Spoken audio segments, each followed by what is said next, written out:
In the Fuzzy Memories podcast, we celebrate the good, the rad, and the fugly of the 80s and 90s. We're three latchkey kids who made it out alive. And in each episode, we break down all the culture that popped, 1 year at a time. Whether it's the birth of legends... I'm Lyme disease free today, and I have Whitney Houston and MTV to thank. Or audacious moves. Imagine also the poor Golden Gate Bridge. You turn 75 and people have a party on you. Yep. I don't want that. Or even confusing PSAs. And the stop, drop, and roll. I mean, I assumed as an adult I would catch on fire weekly. All the time! We've got a take that will make you laugh. We've also got thoughts on all sorts of random phenomena and the most unmitigated of gall. Why sharks can't be trusted, people can't be trusted, and rivers can't be trusted. It's collusion. Of the highest degree. Uh-huh.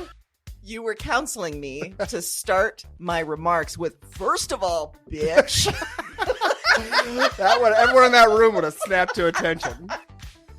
It's going to be basically coffee lids, shark revenge, and then maybe like Matt Getz. God, we need to do something about him. Join us every other Wednesday to celebrate the hits, the misses, and the misfits of the weirdest decades.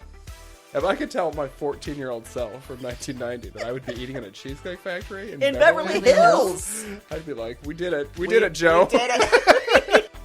Listen and subscribe to Fuzzy Memories on Apple Podcasts, Spotify, and your favorite podcast platform.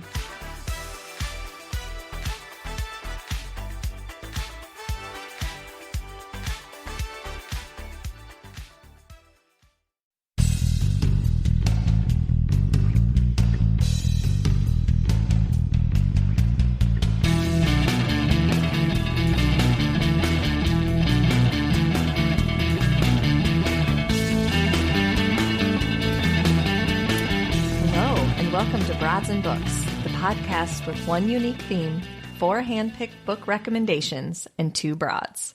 I'm Erin, an avid reader, sometimes writer, and reality TV buff. And I'm Amy. I am a writer and reader as well. And this is episode number 2, Girls Gone Wild. This week, we're looking at stories of women gone crazy. They're women labeled hysterical, nuts, too freaking emotional. What? All the things we're not supposed to do. The women in these stories do. That's right. We had so much fun last week with First, but I have to say this week really feels like we're digging in. We're digging it. We're digging in. Yes. I had a hard time narrowing down the choices to 2. I did as well. Yeah. Yeah. Which tells me that this is a well-written theme. It is. Yes. Yes. I settled right into the crazy. Oh, yeah. I mean, it's not a big jump for us. Let's be honest. No, I live there. It's home. Yes. Yeah. So this felt right. I wear it proudly. It felt good. Yes. Yeah. Yes. It felt very good. Yeah. Yeah. In fact, it was kind of making me think about times that I've felt crazy. What? Yeah. And when you feel crazy, but you don't want to label yourself that. Definitely not, because there's plenty of people out there ready to label you for you. Yeah. And they want to label me for the things that I'm like, no, that's normal. I know that's normal. You're the crazy one. You don't know my actual crazy. I'm showing you a very edited version of myself. Edited, and this is crazy to you? Yeah. Okay, well then we're gonna probably not going to be friends. Definitely. Just be honest. Yes. Yeah. So, Amy. Yes, tell Erin. me, is there a job that you could never do and keep your sanity? Oof. And not go crazy? Well, I don't think it's possible to not go crazy. Like we said, I think there's crazy inherent in us too, as well as just women and, the things that we have to deal with. Yeah. But to bring it back to your question, I think that, because I started on a rant, I think that 2 things. One, I could never be a doctor and have like the responsibility of someone's well-being on me. Yeah. I think I would buckle under that pressure.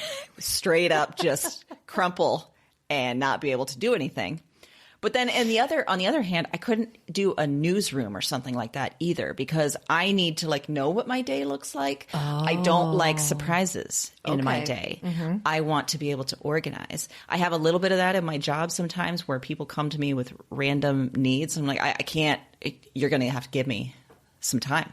let me think through this. Let me process this, Let me and I'll get back to you. and then I'll Okay. get back to you. I like that. Yeah. Oh, yeah. Okay. What about you? Customer service rep on the phone. Oh, for sure. I feel confident that it would start great. Yeah. I am somewhat of a people pleaser, so I would be all about it. I'd be great in training. Yeah. Out of the gate, first week, top of the board. Yeah. Second week, I'm seeing a crack hard. Ooh, yeah. What would that crack look like? I'm thinking like the third time someone yelled at me, it's just going to get real dark. I'm probably flipping my desk. Ooh. I'm yelling. Yikes. They're probably recording it and using it in future training. Yeah. Like, this is not how you respond to people. Are you getting escorted out of the building with security? You know, I'd like to say that'd be like third week type behavior, but escalation. yeah, Sure. yeah, I think escalation. So if yeah. you make it past the second week, you might get escorted out by the security. Yeah, I think so. I just don't think I could do that. Yeah. I did. One, I don't really like talking on the phone a lot. Yeah. So that's problem number one with the job and the sanity issue. And two, people, I think, especially to customer service reps, feel very comfortable just unloading. And Yes. after a while, I'd be like, look, this isn't, especially if they were calling in to me. It's like, you called me. I don't need this. I'm sorry. I can't fix your problem over the phone. Fix your problems. Yeah. Did And you then let really me- think? Has anyone ever called a customer service line and thought it was going to work out? I don't know why you did. It's a good point. It's all about expectations. Like, Yeah. who really expects that to be a good experience? No one. No one. No one. No. No. Okay. Yeah. Well, I'm glad we've established that, like where that lies. Yeah, that one really jumps out to me as a problem. Yeah. For sure. Yeah. Okay. All right. Well, should we move on to our picks? Okay. I think I'm going to go first. Is that correct? Great. All right. Yeah. So, everyone, my pick this week is a book called I Love Dick by Chris Kraus. Oh. And this is published in 1997. First, let's marvel at the title. Because In some ways, it's all you need to know. it is. The story is this. Chris Kraus and her husband, they are characters in this book, I Love Dick. Chris is a filmmaker. She's nearing 40 years old. One night in 1994, they meet Dick, who is this cultural critic. He's like an academic. And the three of them spend a pleasant evening drinking, eating together. And the next day, Chris decides and declares to her husband that she is in love with Dick. Obviously. Yes. So then she starts writing Dick. She writes letters. She sends faxes. She writes journal entries.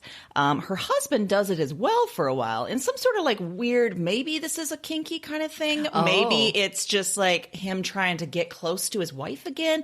It's a very interesting dynamic. Supportive gone bad. Sure. Yes. Okay. And to the point where they call him and tell him what they're doing. And he's like, I don't know how to respond to this. She's a very accurate response. Yes. I mean, And in the process of all this, she starts to see the cracks in her life. She sees them in her marriage, in her career, and kind of in her place in the world as a woman in general. And so the story continues. There's some disastrous encounters with Dick. It is amazing. The letters turn into essays where she's sort of exploring herself, her sexuality, this obsession she has. And why I picked it this week. Chris is a smart woman, right? She starts talking about what she wants, what she needs, what she feels, and sometimes that's all you need to brand a woman as crazy.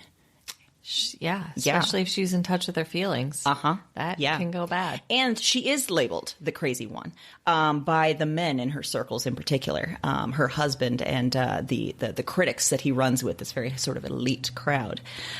She has an uncontrollable, irrational desire for Dick, both big and letter and small, letter D. Okay. Wordplay. But, this is considered too much. The men consider themselves as like the authority figures, and Dick included. And Chris starts seeing this. She starts pushing back, and she's labeled hysterical. She's labeled, all sorts of things. So it was perfect for this kind of pick. In fact, at one point she acknowledges, quote, she's the crazy and cerebral girl, the kind of girl you and your entire generation vilified. She's talking to Dick, to her husband, to basically all the men that have discounted her. Form-wise, it's this mashup of genres, right? Like I mentioned, there's faxes, there's letters, there's journal entries, there's essays, there's like this strange almost script between the two, the married people. It's very, very interesting. She also jumps around in time. At one point, she's in Guatemala. Sometimes she's in New York. Sometimes they're outside New York. It's very, very interesting. And reading experience, I've never read anything like this in my life, to be honest. And it sparked this whole research project that I worked on when I was in grad school. Oh, interesting. And I felt a lot of kinship with Chris, and maybe that's what you need to know about me. I asked the wrong question. Yes. That was an admission I may regret. Okay. But, and maybe because I was sort of reading it around the same age, you know, and because I'd had some similar, like, inexplicable attractions, feelings, whatever, maybe I just, you know, have a lot of situations where I've been discounted immediately because I'm a woman, you know, because that happens, Erin. It does. Yeah. It does. Unfortunately, it does. And I think, you know, women are often told to not put themselves first. And so it's a hard thing to learn to put yourself first. And that's something that she tries to do throughout the book. I'm sure for mothers, that's a near impossible task. She is a childless person and just like me. But still, the world tells us we need to cede the floor. And so she's trying to find her own self, her own identity. So the reading was fantastic, both for that content, for just the crazy things that occur within the book. It's a great read. One more thing I wanted to mention about that kind of shows what she's talking about. When this book came out in the late 90s, the response to it kind of showed how critics are as sexist as she thinks they are. The response was all sort of salacious, like, ooh, this is sort of based on her, so who could this Dick character be? Ooh, let's put all the pieces together. Let's make this a scandal. And they didn't really pay attention to what she's actually writing, the amazing writing that she does. It kind of proved her point in a way. Did you happen to watch was it an Amazon original? It was an Amazon, and I did not, because I'd been reading the book, and I was like, there is no effing way this can be made into a show that really keeps the character of it. Right, yeah. Did you see any of it? I did. Okay, I did. The first few episodes, honestly. I didn't pick it up after that. And then my understanding is it didn't get renewed. It was an Amazon original of adaptation of the book. Yes. Kevin Bacon. Yes. Catherine Hahn. And yeah. I'm all in for them. Yeah, like, I think, Mm-hmm. I don't think, that you're right. It encapsulated really the character. I think it tended visually to rely more on the hysterical element of it. So maybe you didn't get a lot of that. The feeling of where that actually comes from. Right. I think was probably a little bit what was lacking. But that's also saying that I only watched the first 3 episodes. So, okay. Yeah. I have to be upfront with that it's not a complete review. That's okay. Yeah. But I can still see, like, that seems like a major disconnect if they're sort of, you know, amping up this hysterical nature and not quite digging in as she does to what that actually means. Yeah. Which is too bad. Yeah. It could have been cool. It could have. And maybe they get there in later episodes. Maybe it's a missed opportunity. I don't know. Maybe they do. Yeah. Yeah. Who knows? So that's me. I love it. I started off with a book called I Love Dick. What do you got, Erin? So hard to follow that. Mine's I Love Dick too. What? No, I'm just kidding. The sequel's better than the original. No, my pick is called Today Will Be Different by Maria Semple. Oh, okay. This is actually, I think, the 3rd book that she released. I loved the other 2 as well. I read her first novel, Where'd You Go, Bernadette? And I really like her writing style. She does a really great job of intertwining humor with very serious, meaningful thoughts about life. And I really like it when authors can do that, put both on the page, and you're just as entertained by both or as interested in both. Her Where'd You Go, Bernadette was a pretty big success. So, and then she released This One Is Mine and Today Will Be Different, this 3rd one. So in this book, we meet Eleanor Flood, who is a very talented artist. She's supposed to be writing her memoir. She lives in Seattle with her husband, Joe, who happens to be a hand surgeon for the Seattle Seahawks. Okay. Yeah. Okay. Yep. So they have 1 son and a dog. And so from the outside, it looks like she has this great put together life. What could be wrong? You know, they have money. They live in a great house. She has all these things. Very enviable life, but really you figure out pretty quickly that she's deeply unhappy. Okay. She would prefer to move back to New York, and there was kind of a deal between her and her husband that they were only going to live in Seattle for a period of time. So it's coming to that end, and she's really struggling with how are they going to, you know, make that move happen.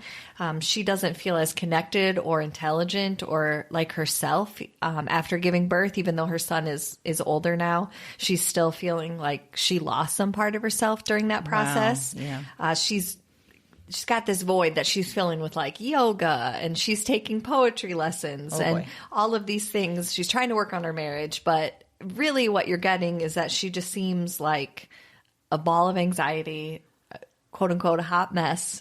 And then kind of because of that anxiety, all these faux pas that are happening socially for her because she's not really addressing the issue in front of her. She's trying to mask it all the time. So she gets put in a lot of these really awkward situations that are hilarious, but, you know, but painful for her after the fact. So, and who can't relate to that? Yes. Right? So the whole book actually takes course over one day. And as the reader, you walk away with two feelings. One, there are times when you feel like Eleanor is yourself. I mean, I think everybody can relate to having times where they don't feel together, they don't feel connected, they're missing something, and they're not sure how to fix that. Right. So loved that. And two, you walk away with the feeling that Eleanor, you know her so well, you feel like she has to be a real friend you have talked to every day on the phone. And the author does such a great job with the characterization that you just feel like you know her so well by the end of the novel, and that you're really pulling for her to figure it out, you know, not just in the story aspect, but in life. You're like, come on, you know, I'm really rooting for you. So I think that the ability to create a character that speaks universally to the emptiness that we all feel, and at the same time can make the main character's experience unique and page-turning is why I will read anything that she publishes, because I think it was incredibly well done. So I picked it relating to crazy because Eleanor Flood's an absolute mess to everyone else. Mm-hmm. I mean, she is just considered to be absolutely nuts. But what I loved about it is when you really examine it, is she really that crazy? Mm-hmm. Or is she just in tune with a feeling that other people don't really want to recognize or deal with? Because, if you take that step, then you kind of have to do something about it, right? Yes. So it's easier to just say no.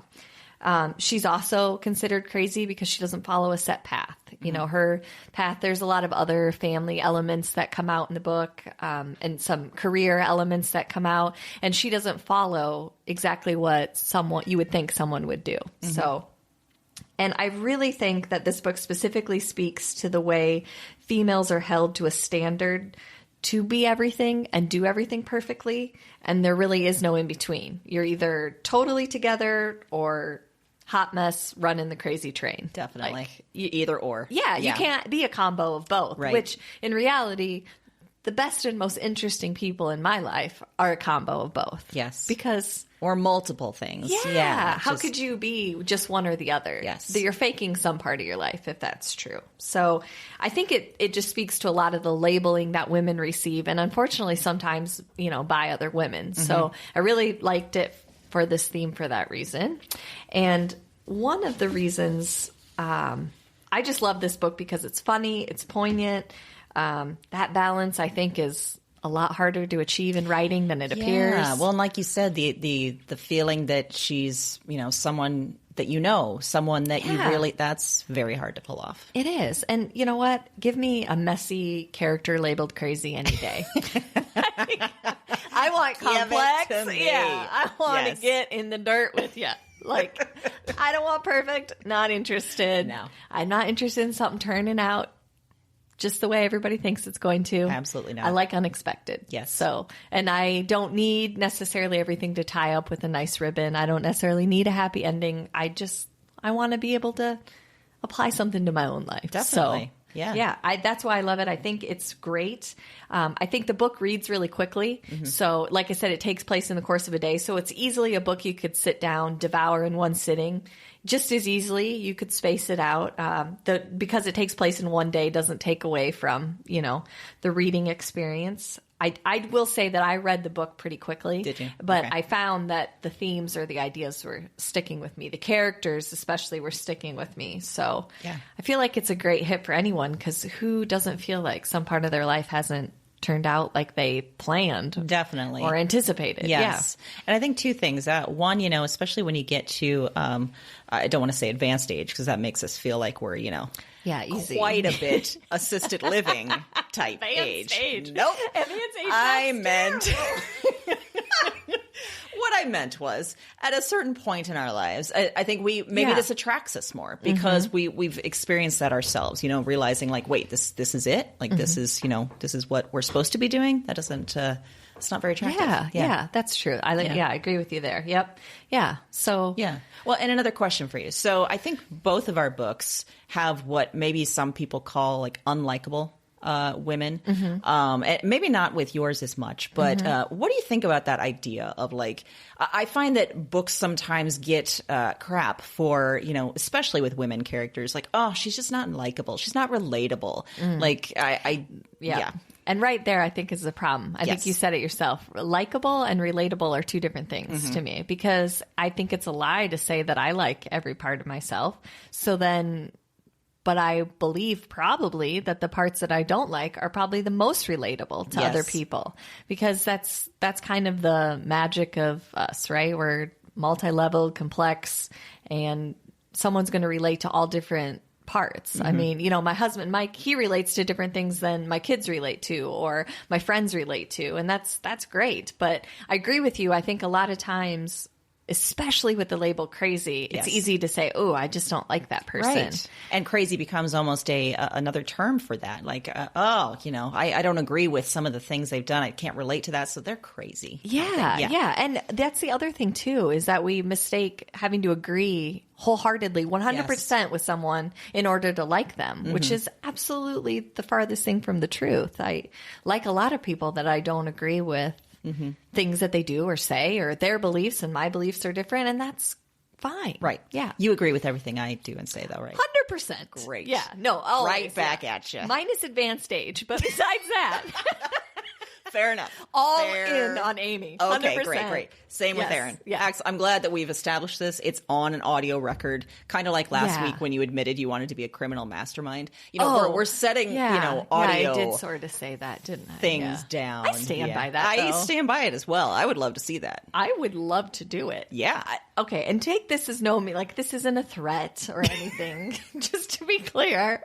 And feel free and call Erin crazy. It doesn't matter. She doesn't care. Oh God, Yeah. that's the nicest thing you could say, Yes. probably. Yeah. So yeah, no, I'm open to that. Okay. Yeah. All right. In fact, if you don't at some point, you probably haven't gotten the time to know me. True. So we should grab lunch, and by the end, You will be in on the criminal masterminding. / crazy. Yes. Yeah. For sure. And to be fair, I think all I said last week was I wanted to break someone's legs.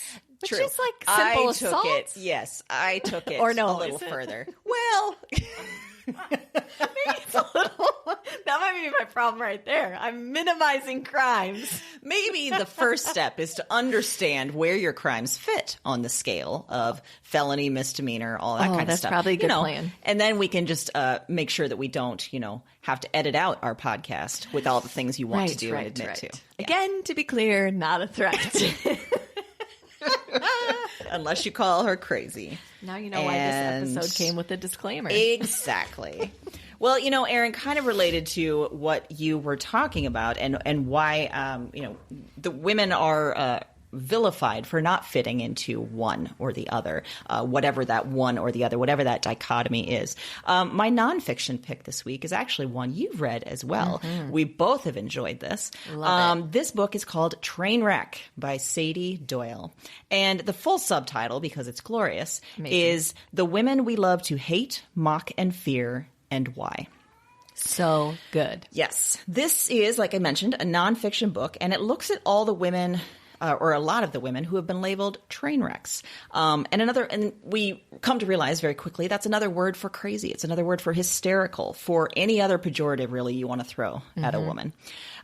Sadie Doyle does this because we are pretty brutal to these women as a society. And it also serves as a cautionary tale for other women.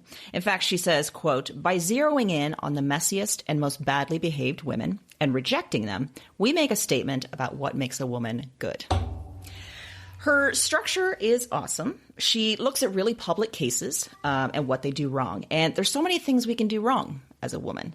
She really lasers in on 4 different things: sex, need, madness, and death.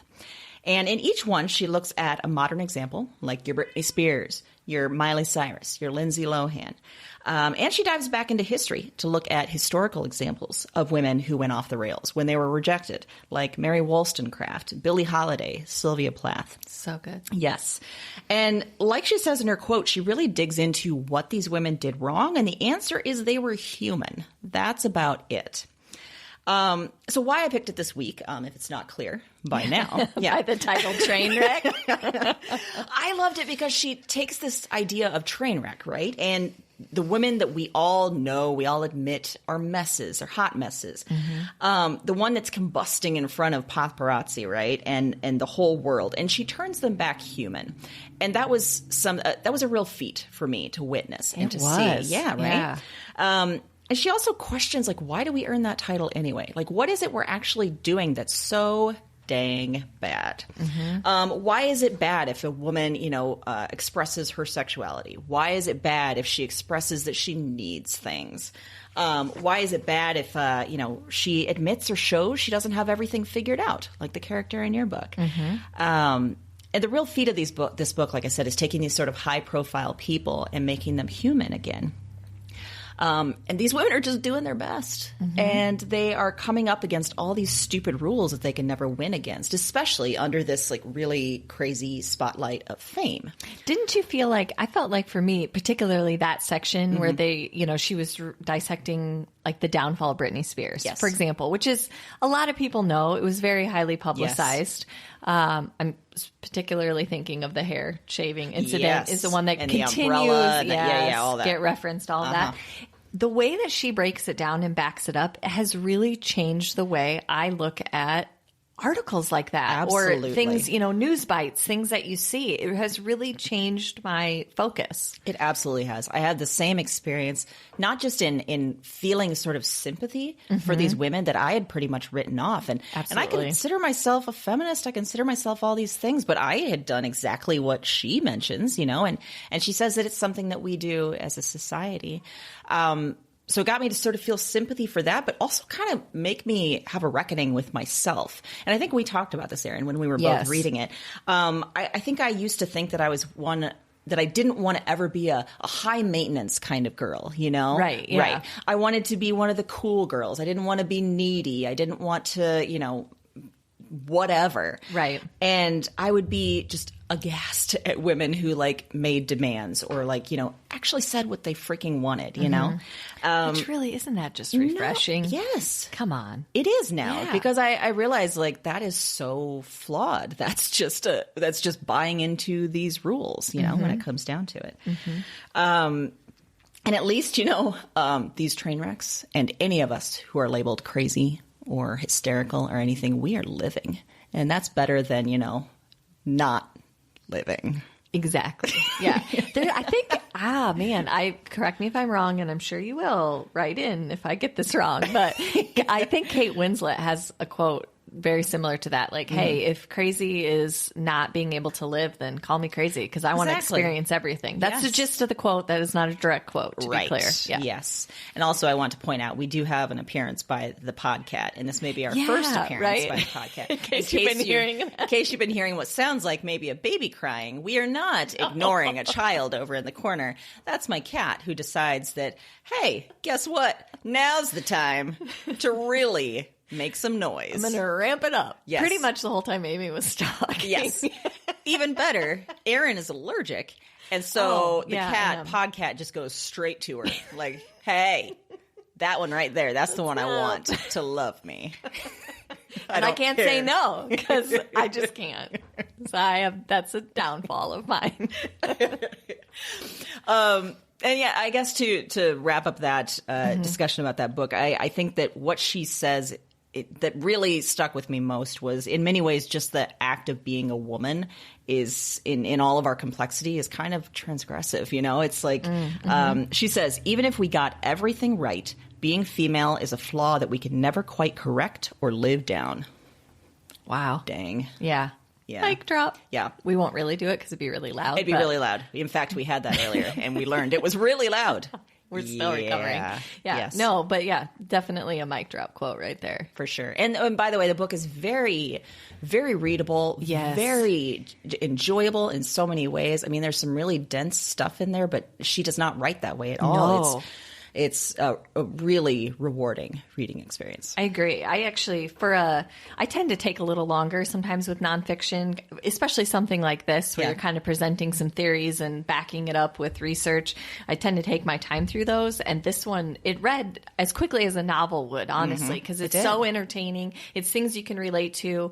And even if you're not a nonfiction reader or you're not big into that type of genre, you would still love this, I think. If you are at all in tune to social media, the idea of paparazzi, celebrities, kind of this persona that gets put out, you'd love it. Yeah. Yeah. Unless, of course, you are paparazzi, and then we're kind of saying you suck. So, And yeah. And I stand by that. yeah, I stand by that too. You're probably not reading. You're just taking pictures. Exactly. Yeah. Just So let's generalize them all into one bubble.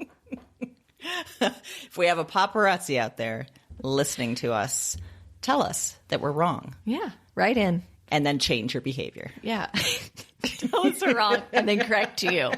That's where we're at. Exactly. That's where I'm planting my flag. The paparazzi. Well, my second pick, alternate genre pick, is actually a short story collection.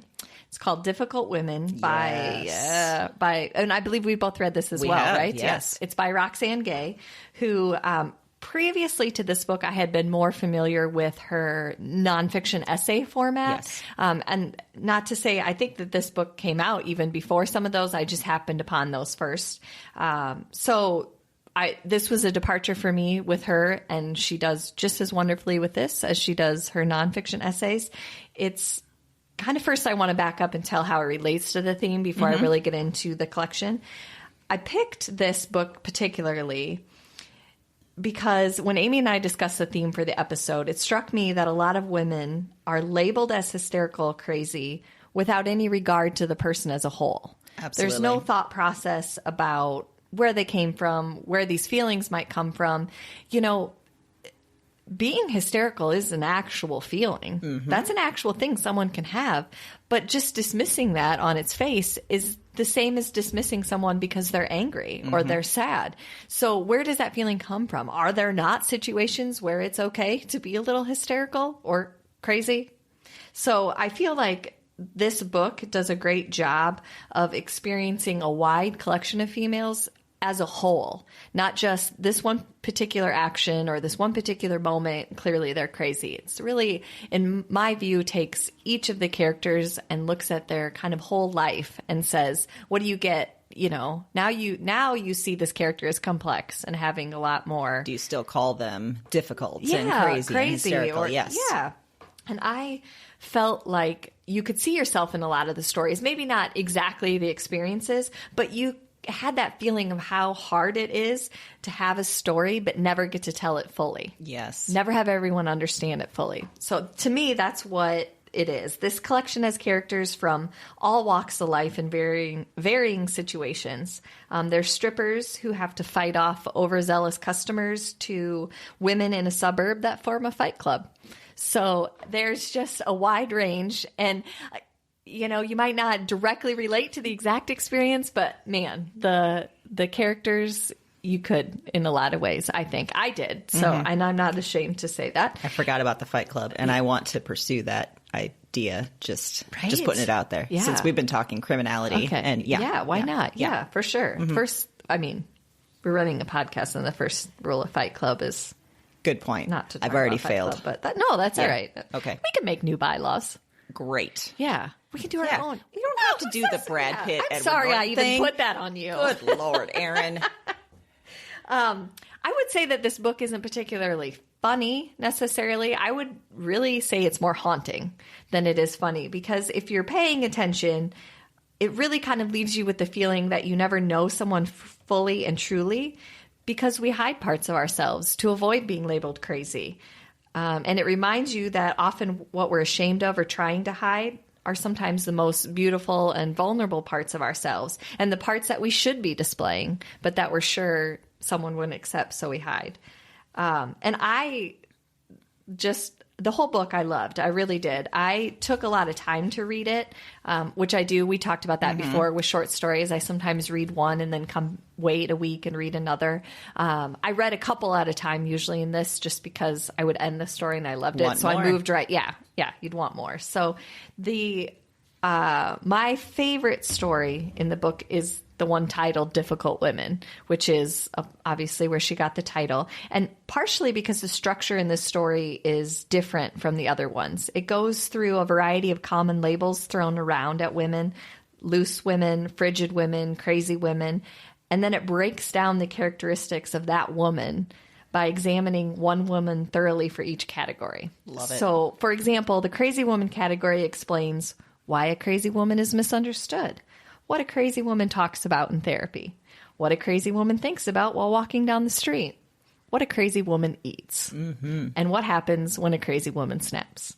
So the story itself was amusing, but the different structure and the creativity poured into each character, if you weren't going to read the whole book, I would say you need to read that story alone. So, Agreed. And her dedication feels like it's written to every female, which I believe it is. Her dedication in the front of the book says, "For difficult women who should be celebrated for their very nature." Oof. Yeah. I mean, I love Roxane Gay, and then I Yes. hear that, I'm like, I love you more. I know. Yeah. Yeah. That's wonderful, really. Side note, Amy and I had a chance to see her in person. We sure did. Well, would you say that you did, Erin? So Erin and I went to see Roxane Gay in conversation with Amber Tamblyn and Jessica Hopper, a music critic from Chicago. And it was a wonderful conversation, about an hour long. Erin was feeling ill throughout that hour, so missed a good portion. I did. I got very intimate with the Englert Theater bathroom. That's what happened. And how would you rate the Englert Theater bathroom? Besides the heat pouring in, which when you're having like a vomitous episode is the exact opposite of what you Definitely want. Their not what heating you want. system works great. It sure does. It pumps it out. Pumps it out. Yes. Other than that, I would say it was very comfortable. I will say, and I think I told you this, but maybe not, we could hear the toilet flushing from the audience. Oh, you could? Yes. I never knew that. At least once or twice. That toilet is powerful.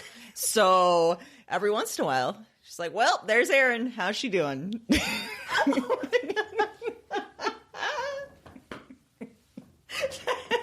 So simultaneously horrifying and hilarious. I'm glad I saved that revelation for our podcast.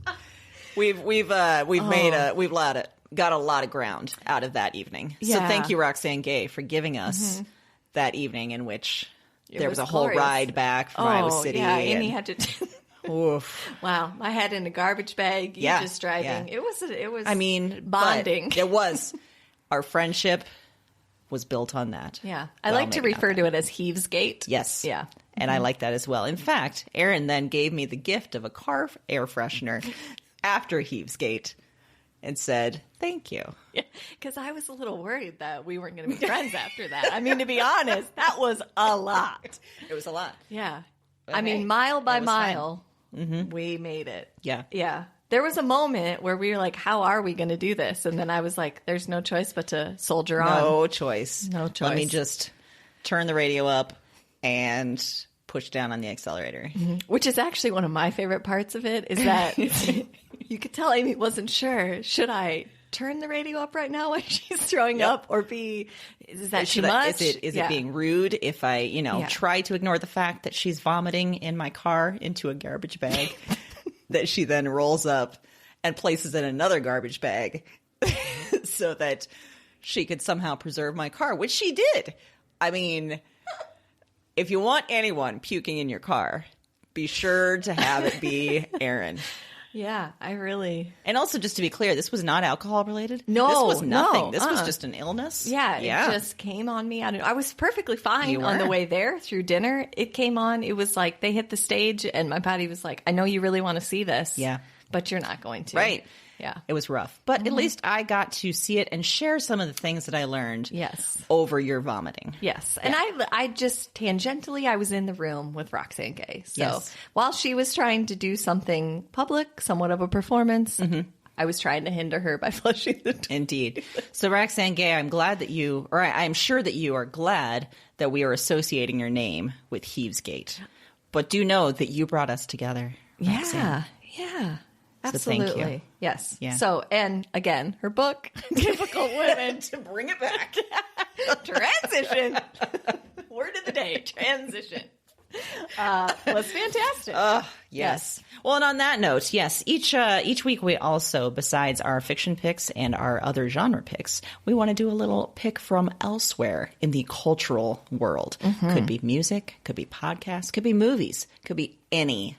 Anything. And in fact, it can be so many things that this week I had a hard time trying to choose from all of the options. I had a lot of things in mind. Okay. I thought about music. I thought about bands like Bikini Kill and Slater Kinney, Joan Jett, all the ladies who've been called crazy in their times. I thought about podcasts, and there's going to be many that we recommend throughout our tenure as a podcast. But I thought I would actually recommend a magazine this time around. Curveball. Yeah, and I'm showing the magazine right now to Erin. You can't see my face, but it's awesome. Yeah. If you're unfamiliar with Bust Magazine, which is the name of this magazine, the tagline is, "For women with something to get off their chests." Wordplay. That's your theme today. It the is. wordplay. Yeah. With, with everything. Yeah. Yeah. Bust has been around since the early 1990s or so, and I've been a subscriber since about 2000. And I think the cadence right now is every 2 months. For a while it was quarterly, but you get a magazine that interviews some just amazing women in culture, highlights some ways they're killing it, digs into female-centered music, movies, books, offers sex tips and reading, and so much more. Wow. But why I chose it for this theme is actually a lot of reasons.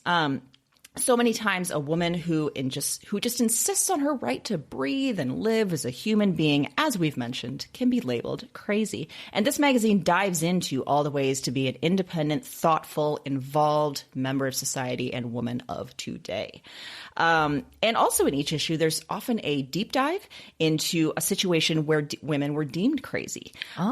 Recent issues looked at the actual Mother Jones, a sort of take no shit woman in the early 1900s who pushed the labor movement forward. Another explored how Tumblr sites are instructing teen girls in shoplifting as a way of rebellion. In the past, there's been pieces on witches, on the porn industry, everything you can imagine. Very cool. Yes. Much has been made of the death of magazines and print. And there's absolutely a struggle, especially with magazines and literary journals and things like that. But Bust has survived. And I think maybe it's the reason that a lot of women feel the way I feel when I get an issue of Bust in my mailbox. Like, I am so excited to dive in every time because it feels like it's a magazine that actually gets me. It challenges me. It makes me laugh. It inspires me in so many ways. In fact, I almost got a subscription for you for Christmas. Oh. And I didn't. So good story there. Thank you for thinking of me. So I could have been a really nice person passing on the subscription, and I didn't. But you gave me a lovely gift of books, which how could you go wrong wrong with a that? Swear word coloring book, which I delight in every time. Yes. So, and then I got one for myself. Well, yeah, because it's quite fun. The gift that keeps giving. It is. I like to say. Yes. Yeah. Yeah. So don't feel bad about that. Okay, great. Yeah. Not that you were. So my pick that relates to crazy this time is a show, actually. It's a docuseries, and it is with Leah Remini, and it's called Scientology and the Aftermath. Oh, boy. And if there is one lady who has been labeled publicly crazy by an entire institution, it is her.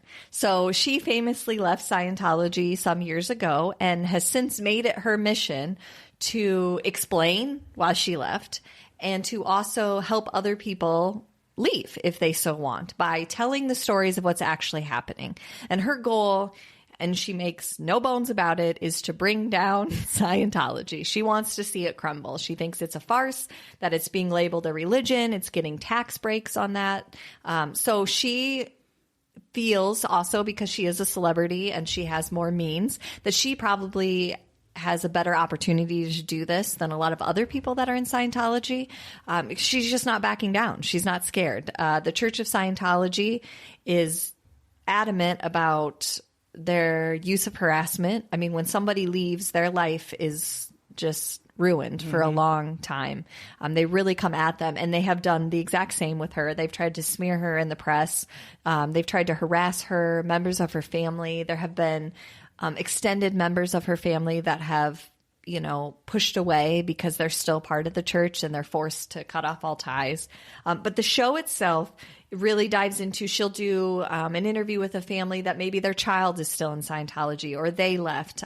It's a story about people. It's their actual experiences, them being vulnerable, being willing to tell it in the hopes that somebody will see that and say, that's not right. I want to help in some way as well.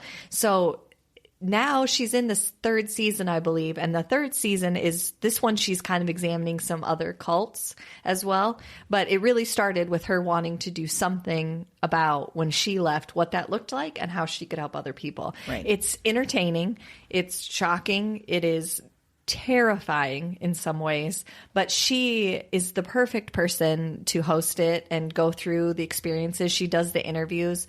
People obviously feel comfortable because they know that she experienced the same things, and she's got a great sense of humor, so she can lighten it up when it's time, because there's some very serious, heavy topics in it. But I really it was just interesting even to know that something like that exists and how it operates in society, how it continues to gain momentum, power, money. All of that was fascinating. I really liked it, really enjoyed it, powered through. It's put out by A&E, so you can get back episodes either through their app, on the website. But they're in the third season now, I believe. So, yeah. I think I need to try that. I watched the Going Clear documentary a few years ago, and that was everything you described: terrifying, fascinating. And so I like the fact that she's making this, that she keeps bringing the attention to it, keeps doing it in a seasonal format. Yeah. And I love how they keep trying to say she's so crazy, and every time her response is like, bring it. Don't care. Not stopping. Like, she just doesn't ever show any. I mean, I'm sure in her private life she probably has moments that are awful, but she just on camera, she's like, cool. Yep. Saw it coming. Here I am. Wow. Not stopping. I mean, I imagine that there are meetings frequently at the Church of Scientology that are like, what are we going to do? This is not working. About this crazy Our girl. normal mode is not working. Right. Which is really comes back to how every woman gets labeled crazy, right? Exactly. Someone doesn't know how to handle it. Exactly. And here we are. Yeah. So I say more power to her. Absolutely. Yeah. And, on that theme, if it was a man doing this, the response would probably be much different. I'm sure Scientology would be equally at arms, but I imagine their language, the way they act is so much different because she is a woman and she's being labeled crazy. Yeah. Yeah. They really hold nothing. And she actually, her autobiography, Troublemaker, came out a few years ago too, right before the show aired, I believe. And I read, and is also a great take on how she got out, things she saw, being labeled a troublemaker, which is often the word that they use, which sounds funny to me. Like, she's 3 and she's told someone smack, like, you troublemaker. It's like something you hear at parent-teacher conference, right? It's like a bit of a troublemaker. Yes. Yeah. And I think she likes that. Like, take it a step further. I'm not a troublemaker. Like, I'm gonna bring this mother down. I want to see a couple things. I want to see like bookmarks with her quotes on them, the bring it and the got it, do it, all of that.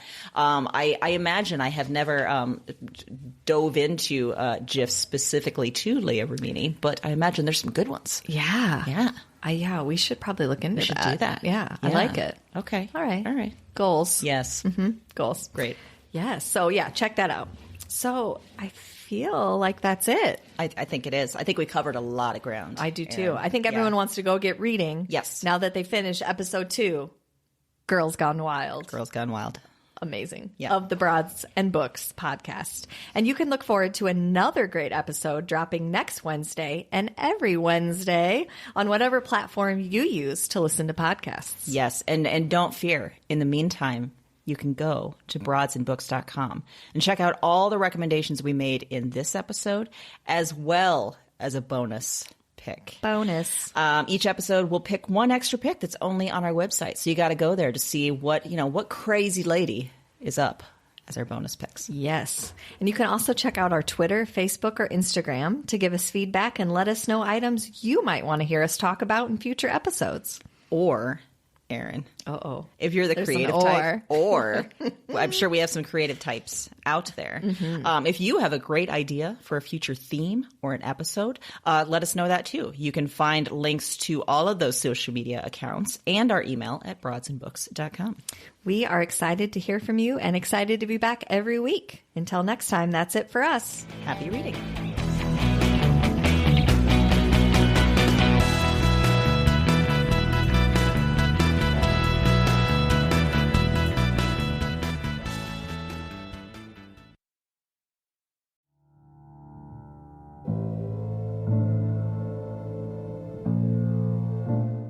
I'm up again. Same night, another dream. Before trying this recording thing, I didn't remember much of anything of these dreams. I didn't remember much from any of the women. And one night of doing this, and it's broken things open.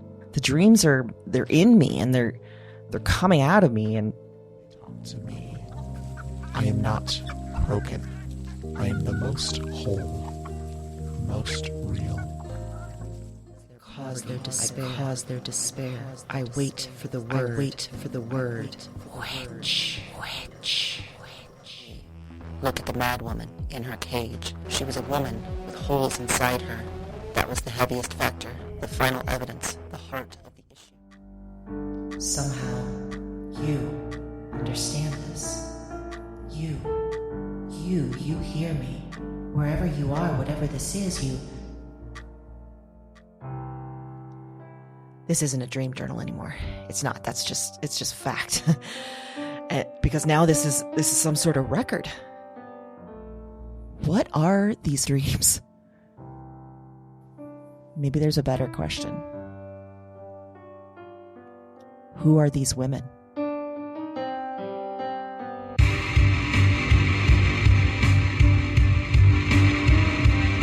Weird Woman is a Broads and Books production. All 9 episodes are available January 10th. Listen and subscribe to Weird Woman on Apple Podcasts, Spotify, and your favorite podcast platform. That's WYRD Woman, wherever you listen to podcasts.